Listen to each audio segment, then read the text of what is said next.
નમસ્કાર મિત્રો, વેધર ઇન્ફોર્મેશનમાં આપનું સ્વાગત છે અને હું છું પરેશ। ખાસ કરીને આજના વિડીયો આપણે પવન, ઠંડી અને વાદળછાયા વાતાવરણ વિશેની ખૂબ અગત્યની માહિતી આપવાની છે। સૌપ્રથમ તો હું આપને એ જણાવી દઉં કે અત્યારે ઘણા બધા ખેડૂત ભાઈઓ છે વાદળછાયા વાતાવરણને લઈને ક્યાંય ને ક્યાંય સવાલ કરતા હશે, ત્યારે હું આપને ચોક્કસથી જણાવી દઉં કે હમણાં કોઈ ઘાટા વાદળ કે મોટો કાતરો બંધાય તેવી શક્યતાઓ નથી, કેમ કે વાદળછાયું વાતાવરણ થાય તો જીરું અને બીજા અમુક એવા પાકો છે એને આપણે પાણી આપવાનું ટાળવાનું હોય, એટલે ઘણા બધા ખેડૂત ભાઈઓના એ સવાલ હતા, એના જવાબના રૂપમાં આપણે જણાવી રહ્યો છું કે હમણાં કોઈ ઘાટા વાદળ થવાના નથી। અત્યારે જે આપણે પિયત આપવાની પ્રક્રિયા હોય એ કન્ટિન્યુ ચાલુ રાખી શકીએ છીએ। આ એક ચોક્કસથી છે કે સવાર સાંજ આકાશની અંદર થોડાક આકાશની અંદર કચ્છના લીસોટા દેખાય એ વાત અપવાદરૂપ રહેશે, બાકી પાણીમાં ડિસ્ટર્બ કરે એવી કોઈ હમણાં શક્યતાઓ નથી, એટલે વાદળછાયા વાતાવરણથી કોઈ ડરવાનું નથી। બીજી વાત છે પવન અને ઠંડીની। પવન અને ઠંડીની વાત કરવી જોઈએ તો પવન આમ જોવા જઈએ તો છેલ્લા 2-3 દિવસથી પવન છે એ નોર્મલ કરતાં વધારે સ્પીડમાં ચાલી રહ્યો છે, એટલે કે 15થી લઈને 20 કિલોમીટર પ્રતિ કલાકની ઝડપે પવન ચાલી રહ્યો છે। કોઈ જગ્યાએ ગસ્ટિંગ છે એ 25 કિલોમીટર સુધી પણ જઈ રહ્યા છે। પવનની ઝડપ છે એ નોર્મલ કરતાં વધારે છે। જોકે આજે 8 ડિસેમ્બર થઈ ગઈ છે, આવતીકાલે 9 અને પરમ દિવસે 10 ડિસેમ્બર।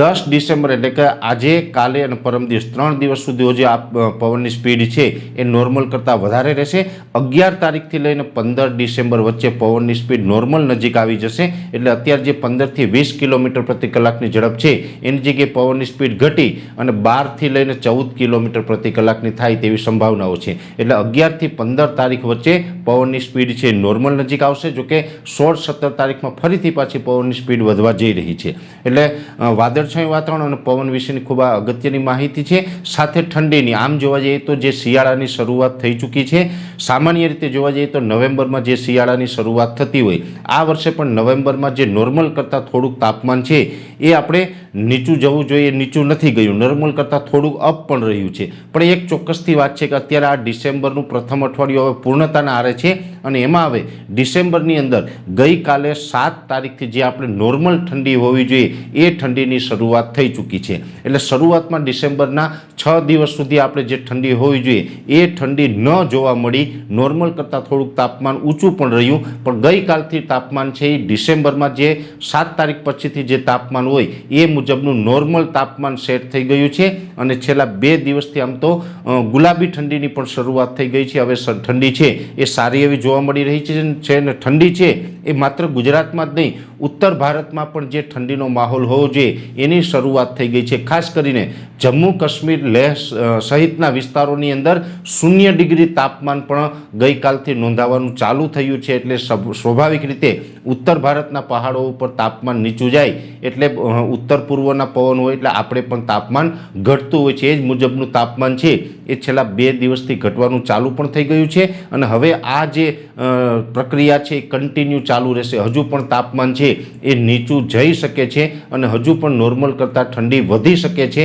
જોકે અમુક જગ્યાએ ઠંડી ઓછી હોય છતાં પણ પવનની ઝડપ વધારે છે એટલે ઠંડી વધારે અનુભવાતી હશે। અને ખાસ કરીને જે WD પસાર થતા હોય છે, જે ઉત્તર ભારતના પહાડો ઉપરથી પસાર થાય છે, એમાં એક સામાન્ય એટલે કે નબળું WD છે એ અત્યારે પસાર થઈ રહ્યું છે, જેને કારણે કાશ્મીર સહિતના વિસ્તારોની અંદર તાપમાનમાં ઘટાડો થયો છે અને ડિસેમ્બરની અંદર આવનારા સમયમાં હજી ડિસેમ્બર દરમિયાન 2 થી 3 મજબૂત WD પસાર થાય એટલે કે વેસ્ટર્ન ડિસ્ટર્બન્સ પસાર થાય, જેને કારણે ડિસેમ્બરની અંદર રેકોર્ડ બ્રેક ઠંડી પડવાની છે। એટલે એટલું સ્વાભાવિક કહી દઈએ કે ઠંડી હજુ ઘટવાની છે।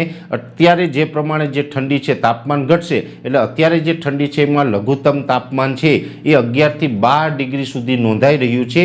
હવે થોડા જ દિવસની અંદર તાપમાન છે આપણે સિંગલ ડિજિટમાં પણ જોવા મળશે, એટલે કે જે રાત્રિનું તાપમાન છે એ 10 ડિગ્રી કરતાં પણ ઘટી શકે છે અને એમાં પણ 21 થી 31 ડિસેમ્બર સુધીનું જે સેશન હશે એની અંદર ઠંડીના અનેક રેકોર્ડો છે તૂટી શકે છે। એટલે પવન, ઠંડી અને વાદળછાયા વાતાવરણ વિશેની ખૂબ અગત્યની માહિતી હતી, મેં આપના સમક્ષ રજૂ કરવાનો પ્રયત્ન કર્યો છે। વિશેષ માહિતી નેક્સ્ટ વિડીયોમાં આપવામાં આવશે। અત્યારે આ વિડીયોની અંદર એટલું જ। અંતમાં દરેક મિત્રોને વિનંતી રહેશે કે આ વિડીયોને લાઈક આપીને દરેક ગ્રુપમાં શેર કરી દેવો। જો તમે અમને યુટ્યુબ ઉપર જોઈ રહ્યા હોય તો ચેનલને સબસ્ક્રાઈબ કરજો અને ફેસબુક પેજ ઉપર જોઈ રહ્યા હોય તો ફેસબુક પેજને ફોલો કરજો। નમસ્કાર।